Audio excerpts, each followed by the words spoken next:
क्या महारानी के ताज का हीरा चोरी हो गया? लेकिन ऐसा कैसे हो सकता है?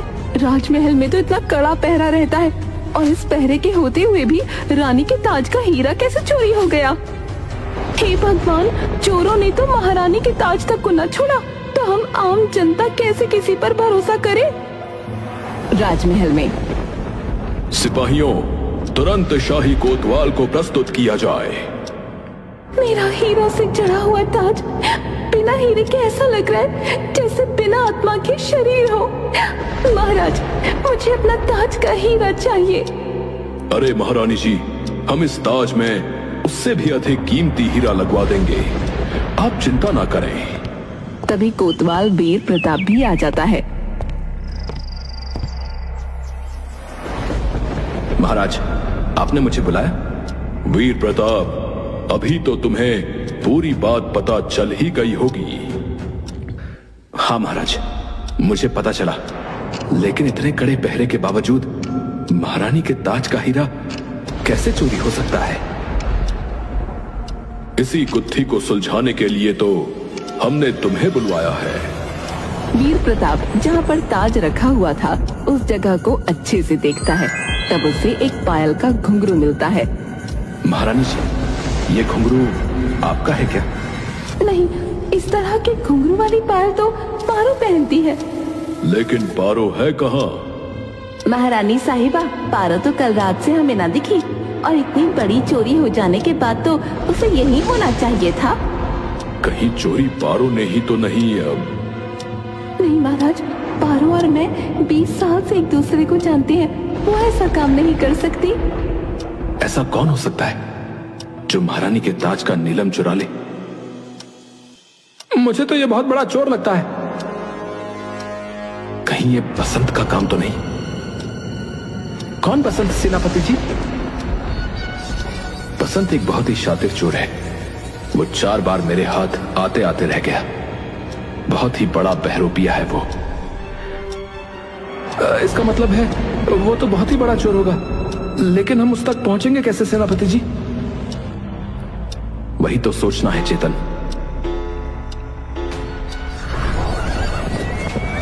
सभी सिपाही चोरी की तह तक पहुंचने में जुट जाते हैं।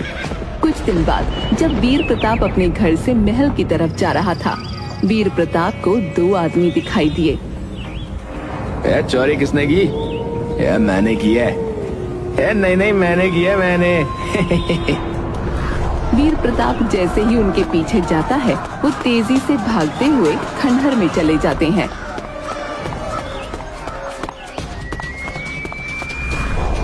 कहाँ हो तुम दोनों? बताओ, तुम्ही ने रानी के ताज का हीरा चुराया ना?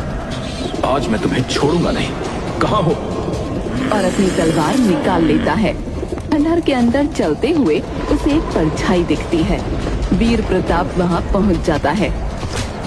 टीना झपटी में एक आदमी वीर प्रताप को एक कुर्सी पर बिठा देता है, जिसमें अगर वीर प्रताप थोड़ा भी हिलता तो उसकी गर्दन कट सकती थी।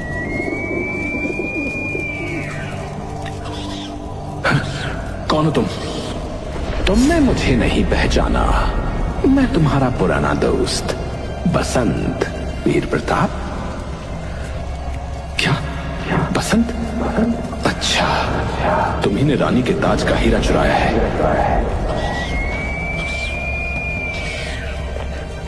चुराया है नहीं, चुराने का सोच रहा था, लेकिन मुझसे पहले किसी और ने ही बाजी मार ली। अब तुम जा सकते हो। हाँ तो वीर प्रताप, वैसे तुम्हें जानकर हैरानी होगी, लेकिन इन दोनों आदमियों को मैंने ही तुम्हें यहाँ बुलाने के लिए भेजा था। वैसे मैं तुम्हें एक और राज की बात बताना चाहता हूँ, जिस वजह से पूरे राज्य में तुम्हारी वाहवाही हो सकती है। नहीं चाहिए मुझे कोई वाहवाही, और वो भी तुम्हारी वजह से तो बिल्कुल भी नहीं। अले अले अले, गुस्सा क्यों करते हो?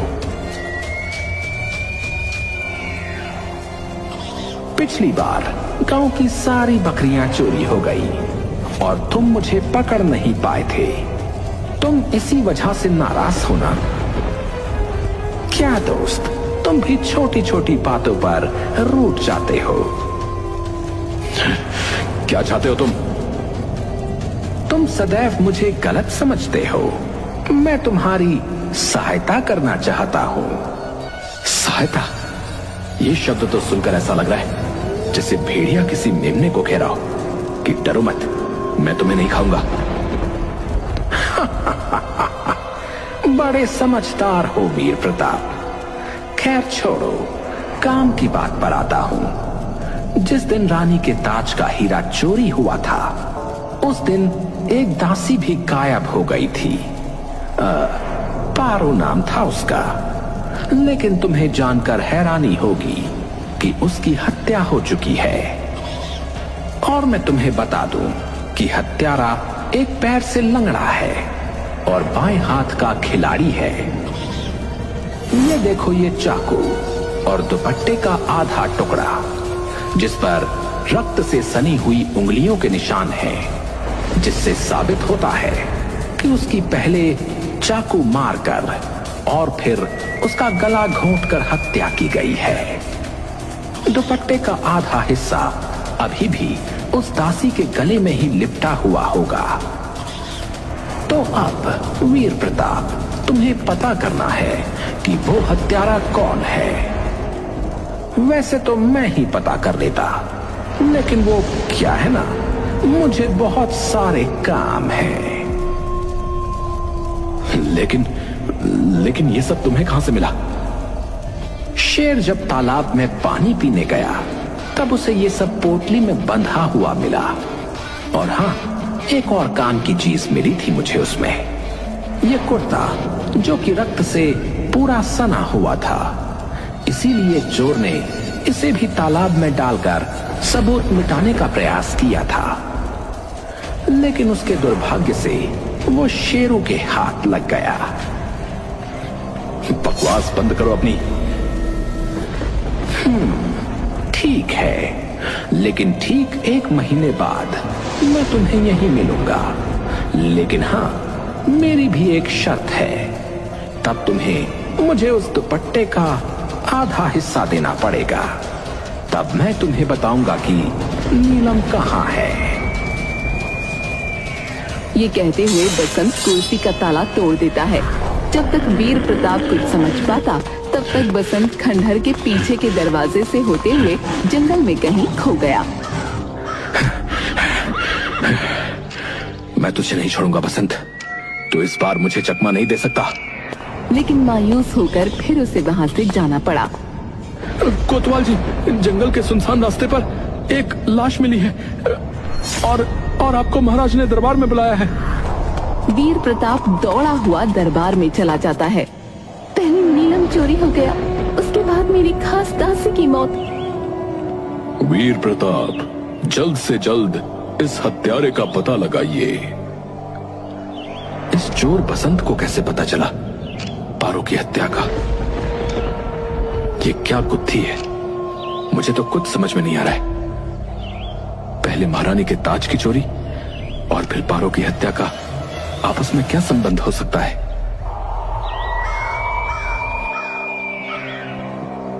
लाश को देखकर तो ऐसा लगता है कि पहले चाकू से वार किया गया है और फिर उसके दुपट्टे से गला घोटा गया है। लेकिन दुपट्टे का आधा हिस्सा कहां गया? महाराज, हो सकता है आधे हिस्से पर रक्त के निशान हो। ये सब बात इतनी बारीकी से बसंत को कैसे पता चली? वीर प्रताप को अंदर ही अंदर बसंत पर बहुत गुस्सा आ रहा था। अब अति शीघ्र ये भी पता लगाओ कि वो हत्यारा है कौन। मैं उस बसंत के बताए हुए एक भी सबूत के हिसाब से नहीं चलूंगा। 2 दिन बाद हो सकता है जिसने चोरी की है वही पारो का हत्यारा हो। 2 दिन हो गए, लेकिन कुछ पता नहीं चला कि खूनी है कौन। वीर प्रताप बहुत गहरी सोच में डूबा था। कुछ दिनों तक ऐसे ही चलता रहा। वीर प्रताप कभी महल में तो कभी पारो के यहाँ जाकर पूछताछ करता है और कभी जहाँ उसकी लाश पड़ी मिली थी वहाँ जाता है। महल में 1 हफ्ते बाद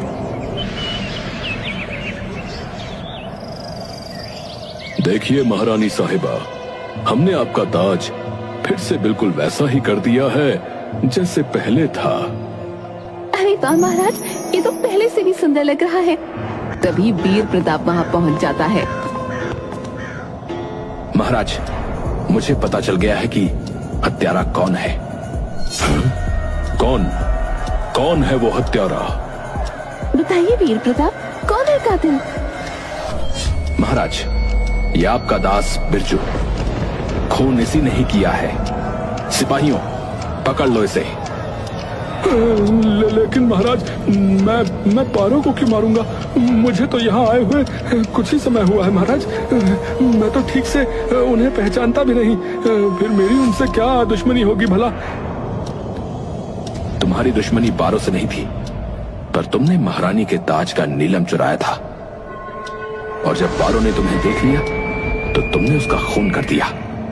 नहीं महाराज, ये झूठ है। जिस दिन महारानी के ताज का नीलम चोरी हुआ था महाराज, तब मैं एक हफ्ते के लिए गांव गया हुआ था, और जब गांव से लौटा तो तब मुझे चोरी के बारे में पता चला महाराज। आप चाहे तो मेरे पूरे घर की तलाशी करवा सकते हैं महाराज। सिपाहियों, जाकर बिरजू के पूरे घर की तलाशी करो और इसका जो भी सामान है सब देखना। तब तक इसे किसी कारागार में बंद कर दिया जाए।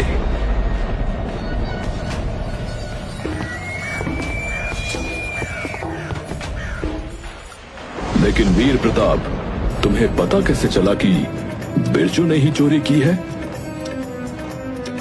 महाराज, मैं कई बार पारो की हत्या वाली जगह पर गया। महारानी जी के कक्ष में भी छानबीन की।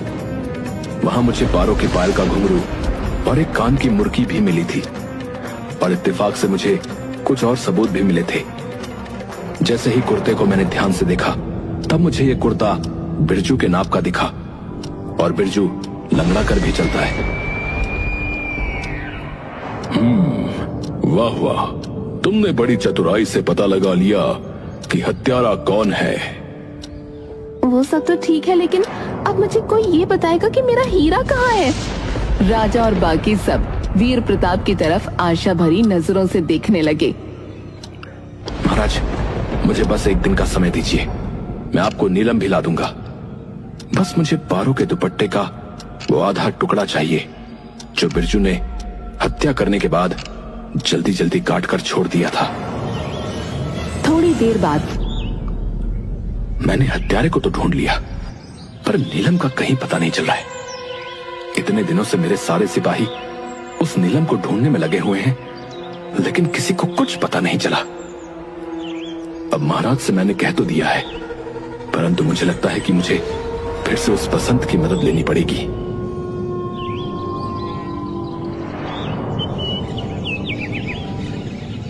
अगले दिन वीर प्रताप अपनी पूरी तैयारी के साथ फिर से उस खंडहर में पहुंच जाता है। वीर प्रताप जैसे ही वहां पहुंचता है, अरे अरे, आ गए तुम। वैसे तुम्हारी दाद देनी पड़ेगी वीर प्रताप, तुम बहुत ही होशियार हो। कितनी आसानी से पता लगा लिया कातिल के बारे में। अब बकवास बंद करो और बताओ मुझे कि वो नीलम का है। बताता हूँ, लेकिन पहले मुझे दुपट्टे का आधा टुकड़ा तो दिखाओ। वो क्या है ना, मुझे इसकी कारीगरी बहुत पसंद आई। और फिर दुपट्टे को देखकर एक साजिश भरी मुस्कान देता है। बस ये एक बार मुझे बता दे कि नीलम कहाँ है, फिर मैं इसे पकड़ लूंगा। बसंत बहुत बारीकी से दुपट्टे को देख रहा था और फिर उसका फीता छोड़ने लगता है। कैसे वीर प्रताप, कैसे? तुम हो तो बहुत चालाक, लेकिन इतनी बेवकूफी भरी हरकत कैसे कर सकते हो? ये मुझे आज तक समझ नहीं आया। हर बार कोई ना कोई बेवकूफी कर ही जाते हो और मुझसे एक कदम दूर रह जाते हो। और फिर दुपट्टे के अंदर से नीलम बाहर निकाल लेता है। वीर प्रताप हक्का बक्का रह जाता है। क्या तुमने एक बार भी नहीं सोचा कि पारो ने दुपट्टा क्यों नहीं छोड़ा। तुमने सच कहा था, पारो ने बिरजू को देख लिया था और नीलम लेकर भाग गई थी, लेकिन उसने वो नीलम अपने दुपट्टे में छुपा कर रखा था। और तुम्हें शायद पता नहीं, परंतु पारो महारानी साहिबा के कपड़े बनाया करती थी। उसके सिलाई के हुनर का तो कह नहीं सकते, परंतु अफसोस ये दुपट्टा तुम सबके पास इतने दिन तक रहा, लेकिन तुम में से किसी को भी पता तक नहीं चला। वीर प्रताप अपनी कमर में से तलवार निकालता है और बसंत को मारने के लिए आगे बढ़ता है। कोई फायदा नहीं वीर प्रताप, मैंने तुम्हारी तलवार बदल दी है। अब इससे मेरा कुछ नहीं हो सकता। वीर प्रताप किसी तरह अपने सिपाहियों को बुलाना चाहता था, लेकिन वो बेबस था।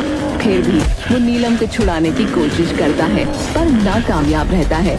तभी बसंत मौका देखकर वहाँ से भाग जाता है और वीर प्रताप भी उसकी तरफ भागता है, लेकिन वो फिर से चकमा देकर गायब हो जाता है।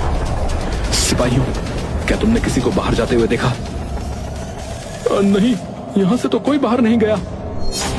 तभी हवा में उड़ता हुआ एक चाकू एक पेड़ पर जाकर लग जाता है, जिसके अंदर एक चिट्ठी थी। वीर प्रताप, अगर कोई कह दे कि तुम्हारी तलवार में धार नहीं, तो बिना उसका उपयोग करे किसी पर विश्वास मत करना। तुम्हारा दोस्त बसंत। फिर मिलेंगे। और हाँ, याद रखना, मैं बसंत हूँ। बसंत हवाओं को चकमा देने का हुनर रखता हूँ। तो तुम क्या चीज हो?